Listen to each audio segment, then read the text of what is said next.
주님의 놀라운 은총과 평화가, 위로가 이 시간 우리와 함께 하기를 축원합니다.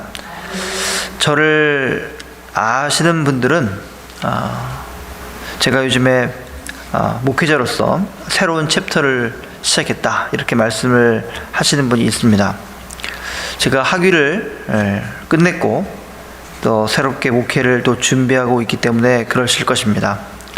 덕분에 제가 목회자로서 가장 기본적이고 원론적인 질문을 저 스스로에게 요즘에 하고 있습니다. 그 기본적이고 원론적인 질문이라는 것은 아주 쉬운 건데, 어찌 보면 쉬운 건데, 바로 무엇이냐면은 믿음으로 산다는 게 뭔가 하는 것입니다. 믿음으로 산다는 게 무엇일까? 우리 크리스찬이 되면 가장 처음 시작하는 게 믿음이라는 단어일 텐데, 이 믿음으로 산다는 게 뭘까? 어떻게 사는 것이 믿음으로 사는 것이라고 여러분 생각하십니까? 많은 신자들이 믿음으로 산다고 말하고 있는데 과연 그렇게 살고 있는가? 그리고 목사인 저 스스로는 지금 믿음으로 과연 내가 살고 있는가? 이렇게 자문하고 있습니다. 여러분, 믿음하면 누가 떠오르십니까? 아브라함이죠. 오늘 전사님께서 아브라함이라는 기도 가운데 있었는데, 우리는 이 아브라함으로부터 믿음에 관한 많은 것들을 살필 수가 있습니다. 그래서 짧은 시간이긴 하지만 믿음으로 사는 게 뭘까에 초점을 맞추어서 이 아브라함을 한번 살펴보려고 하는 것입니다. 자, 믿음의 조상 이 아브라함은 어느 날 하나님의 말씀을 듣습니다. 너는 너의 고향과 친척과 아버지의 집을 떠나 내가 네게 보여줄 땅으로 가라. 아주 짧은 그런 말씀이죠. 하나님이 말씀하셨고 아브라함은 들었습니다. 바로 이 대목이 아브라함이 믿음이라는 새로운 방식으로 이제 삶을 살게 된 배경입니다. 우리는 어떤 방식으로 일상을 살까요? 어떤 사람들은 돈이 모이는 곳으로 쫓아서 살아갑니다.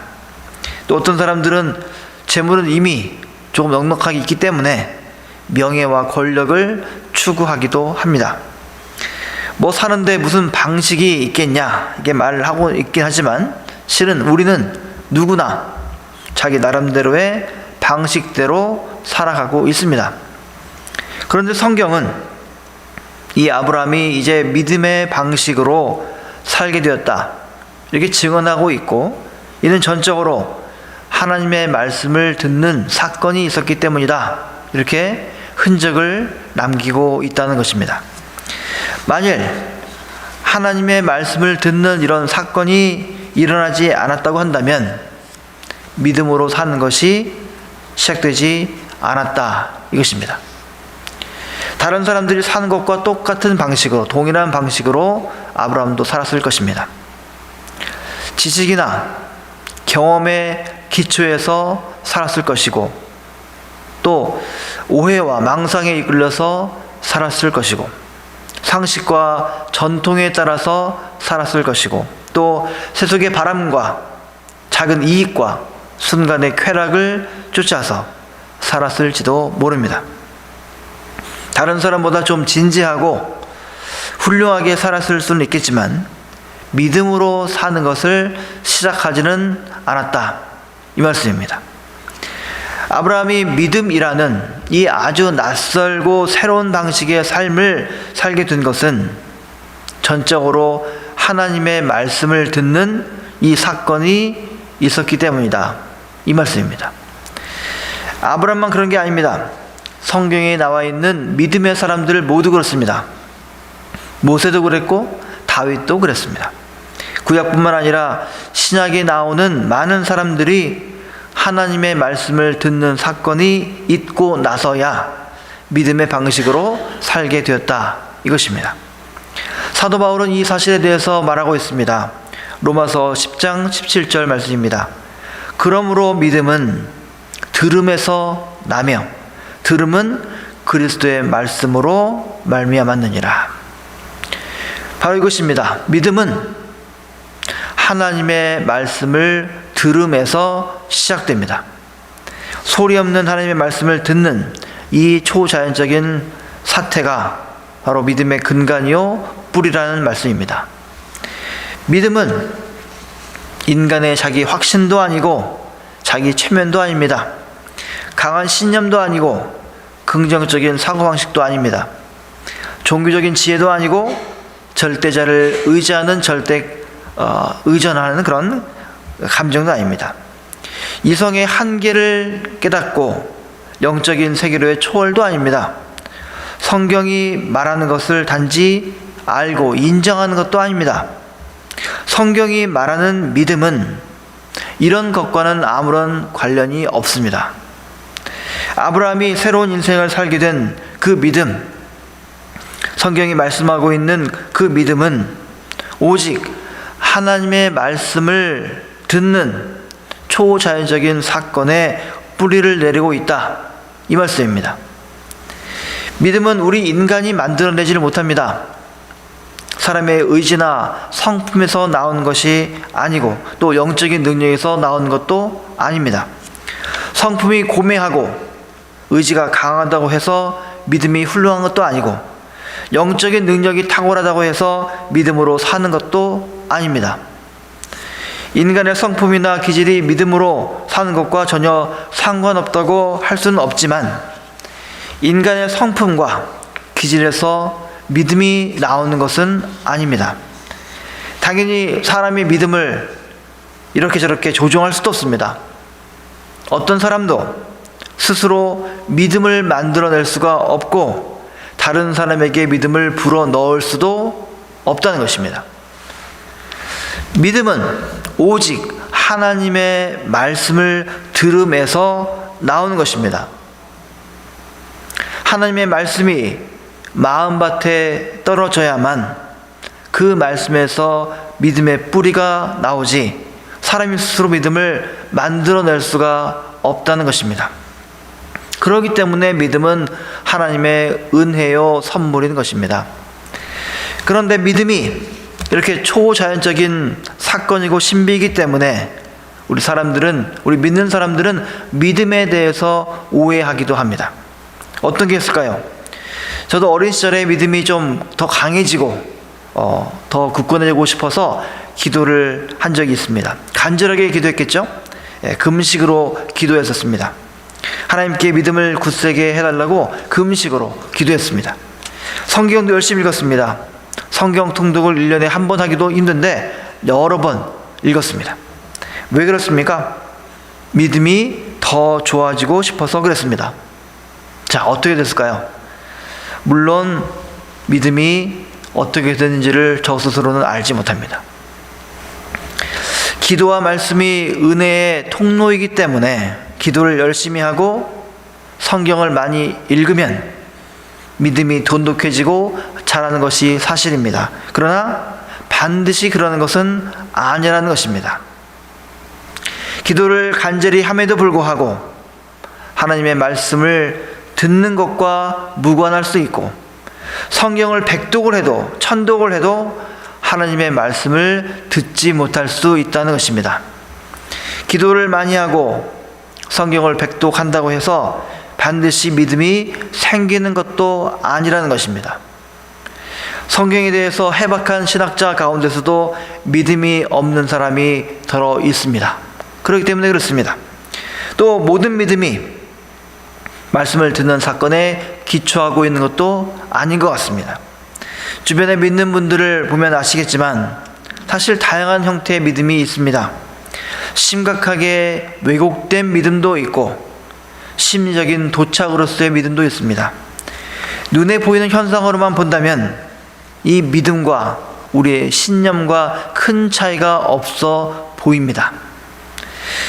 믿음이라는 것이 은혜요 하나님의 선물이긴 한데 결국은 우리 사람을 통과해서 나타나기 때문에 사람을 통과하는 과정에서 여러 모습으로 왜곡되고 뒤틀려진다 이 말씀입니다. 믿음이 자기 확신이나 신념의 굴레에 갇히기도 하고 절대자를 의지하는 절대 의존의 감정으로 나타나기도 합니다. 성경의 내용을 아는 정도로 그치기도 합니다. 어떤 경우에는 현실을 도피하는 수단으로 변질되기도 합니다. 건강한 믿음보다 건강하지 못한 믿음이 더 많을지도 모른다 이것입니다. 자, 예수님께서도 이런 믿음의 실상을 보셨습니다. 겉으로 보이는 것과 참 믿음은 다를 수 있다는 것을 아셨습니다. 예수님이 갈릴리 일대를 돌아다니면서 복음을 전하시고 병자를 고치시고 놀라운 이적을 행하실 때에 많은 사람들이 예수님을 따랐습니다. 많은 사람들이 기적을 받고 병고침을 자기 눈앞에서 봤습니다. 그런데 그들을 향해서 예수님께서 말씀하십니다. 너희 중에 믿지 아니하는 자들이 있다. 너희 중에 믿지 않는 자들이 있다.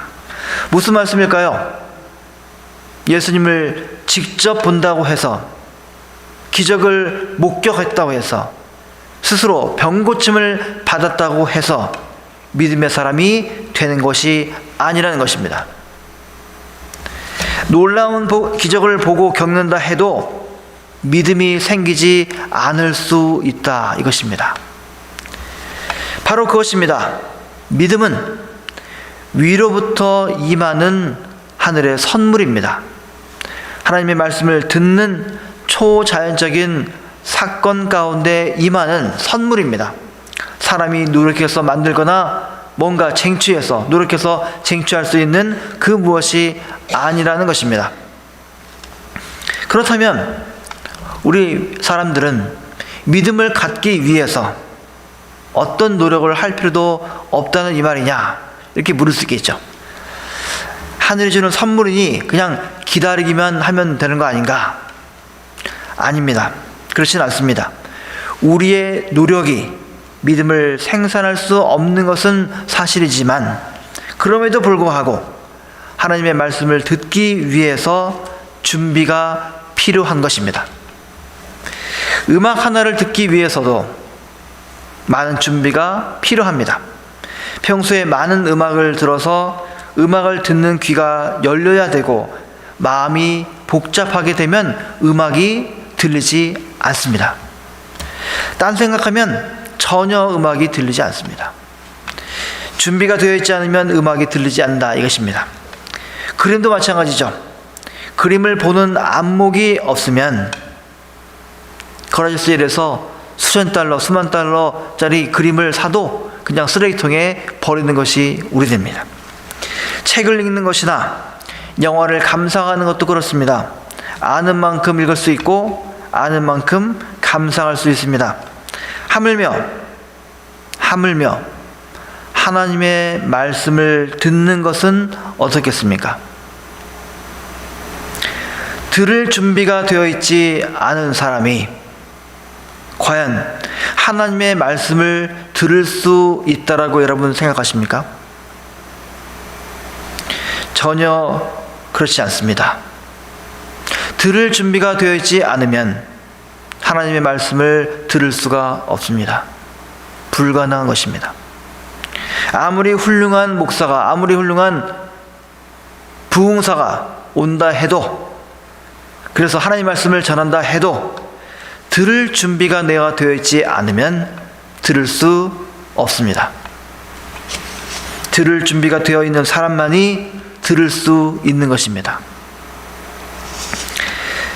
한국에 가면 대전이 있죠. 대전에 표준과학연구원이 있는데 제가 학부에서 물리학을 공부했습니다. 그래서 제 친구들 몇 명이 표준과학연구원에서 일하고 있습니다. 그 친구들한테 들어보니까 이 연구원 마당에 사과나무가 한 그루 있다고 합니다. 근데 사과가 뉴턴의 사과나무입니다. 뉴턴의 사과나무. 뉴턴의 사과나무 들어보셨어요? 뉴턴의 사과나무인데 뉴턴이 사과나무에서 사과를 떨어지는 것을 보고 만유력을 발견했다. 그래서 그 사과나무인데 되게 신기한 것이죠. 자, 4대째 그 나무의 4대 손이라고 합니다. 근데 그것을 한국에 기증을 해가지고 가지고 있어요. 자, 사과나무에서 사과가 떨어지는 거 당연한 것이죠. 별거 아닌 것입니다. 그런데 어느 누구도 사과나무에서 사과가 떨어지는 것을 보고 만유인력의 법칙을 발견하지 못했습니다. 아이작 뉴턴만이 떨어지는 사과를 보면서 그 원리를 발견한 것입니다. 그런데 중요한 게 있습니다. 뉴턴이 이 만유인력의 법칙을 발견한 것이 탐구의 직접적인 결실이 아니라는 것입니다. 사과를 열심히 연구했더니 나온 결실이 아닙니다. 전혀 생각지도 못한 순간에 뉴턴에게 진리의 빛이 다가온 것입니다. 자, 그런데 왜 뉴턴에게 그 진리의 빛이 갑자기 비쳤을까요? 그런 운명을 타고난 사람입니까? 아니죠. 그는 평소에도 그 문제를 깊이 고민하고 생각하고 탐구했기 때문이었습니다. 우주를 보면서 태양과 별과 지구가 일정한 거리를 유지하는 것을 보고 계속 생각했고 고민했었기 때문에 어느 날 사과나무 아래에 있다가 사과가 바닥에 떨어지는 것을 보고 만유인력의 법칙을 발견했던 것입니다. 만약 그가 평소에 그렇게 골똘히 고민하지 않았다면 만유인력의 법칙을 그가 발견하지 못했을 것입니다. 자, 하나님의 말씀을 듣는 것도 똑같습니다. 하나님은 언제나 우리에게 말씀하십니다. 우리가 알지 못하는 기이한 방식으로 삼라 만상을 통해서 우리에게 매 순간 말씀하고 계십니다. 그런데 누구나 하나님의 말씀을 듣는 건 아닙니다. 들을 준비가 된 사람만 듣습니다. 세상을 살면서 우주의 깊이와 심연을 들여다보고 싶은 사람, 우리의 생명은 어디로부터 온 것인지 생각해 보는 사람, 산다는 게 뭘까 고민해 보는 사람, 질문하는 사람, 세상의 풍조에 휩쓸리지 않고 예수 믿는 사람으로서 어떻게 세상을 거슬러 살 수 있을 것인가 고민해 보는 사람, 날마다 나의 자아를 성찰해 보는 그런 애쓰는 사람, 이런 사람들이 바로 들을 준비가 되어 있는 사람입니다. 그런 마음으로 살다 보면 어느 순간에 자기도 모르는 사이에 하나님의 말씀이 마음밭에 떨어져 있는 것을 발견할 수 있게 되고, 사과가 떨어지는 것처럼 아주 사소한 일을 통해서 하나님의 말씀을 들을 수가 있다는 것입니다. 물론 탕자처럼 살다가 갑자기 하나님의 말씀을 듣는 경우도 있습니다. 사도 바울의 말씀처럼 방탕한 삶 속에서 하나님의 은혜를 우리가 입기도 합니다. 하나님은 세상의 질서를 만드셨지만 그 질서 속에 갇혀 있지 않기 때문에 그렇습니다.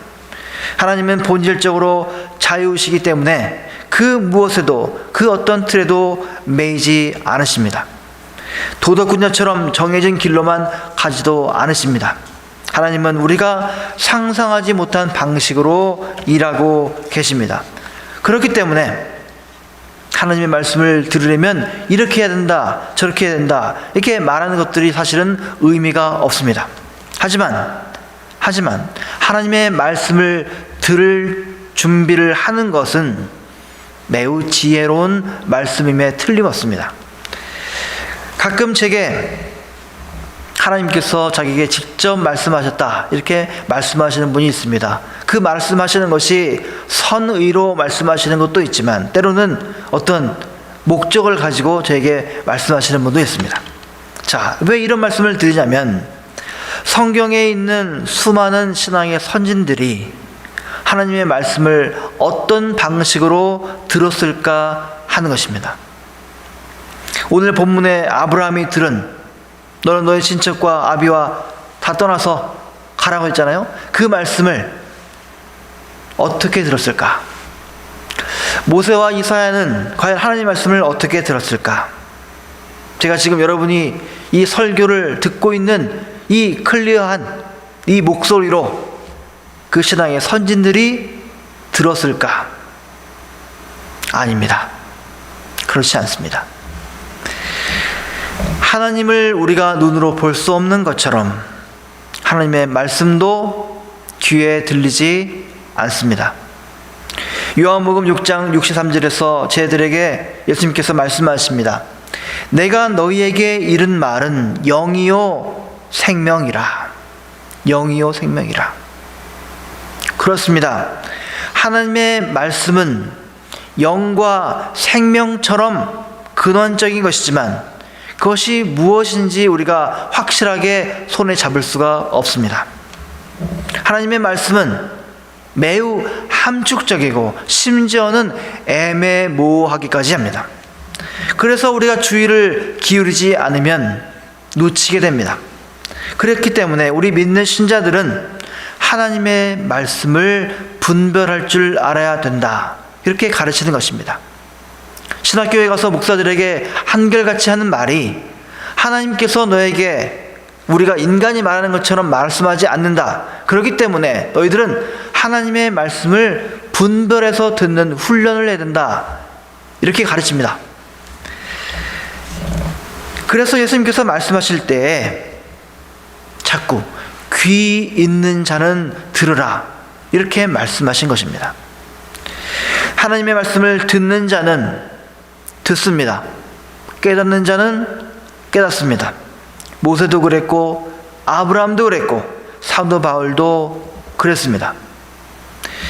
여러분, 잠시라도 여러분의 귀를 여시기 바랍니다.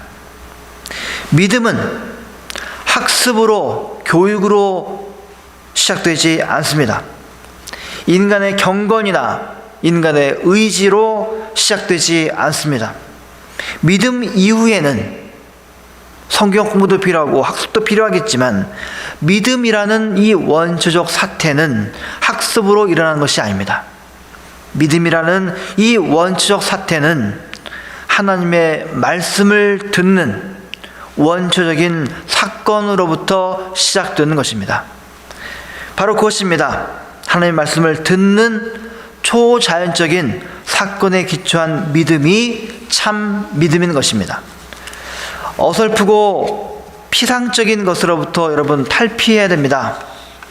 다른 신자들의 믿음을 보고 흉내내는 믿음으로부터 여러분 벗어나야 됩니다. 물론 그런 믿음으로도 믿음의 주변을 여러분 맴돌 수 있습니다. 교회 마당을 밟을 수 있어요. 그러나 믿음으로 사는 것을 어느 정도로 흉내낼 수는 있지만 그 정도로는 믿음의 중심으로 들어갈 수가 없습니다. 그런 정도의 믿음 가지고는 세상을 이기지 못합니다. 유혹도 이기지 못합니다.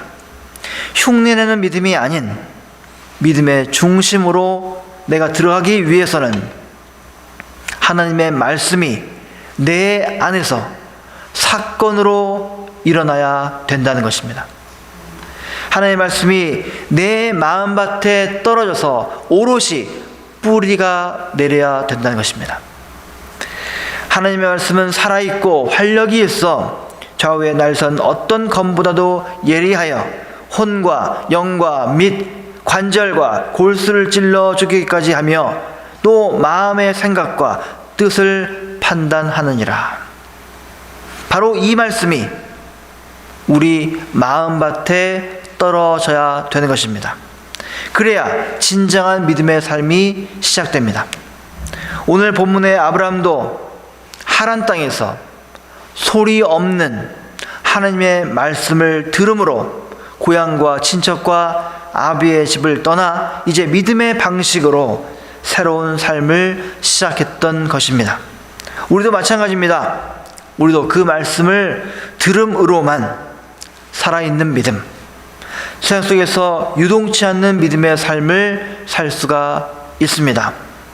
오직 은혜로 주시는 그 주님의 초대에 여러분 온전히 여러분의 마음 문을 활짝 열어서 놀라운 역사가 이 몬트레 영락교회 한가운데 일어나기를 예수 이름 의지하여 간절히 축원합니다.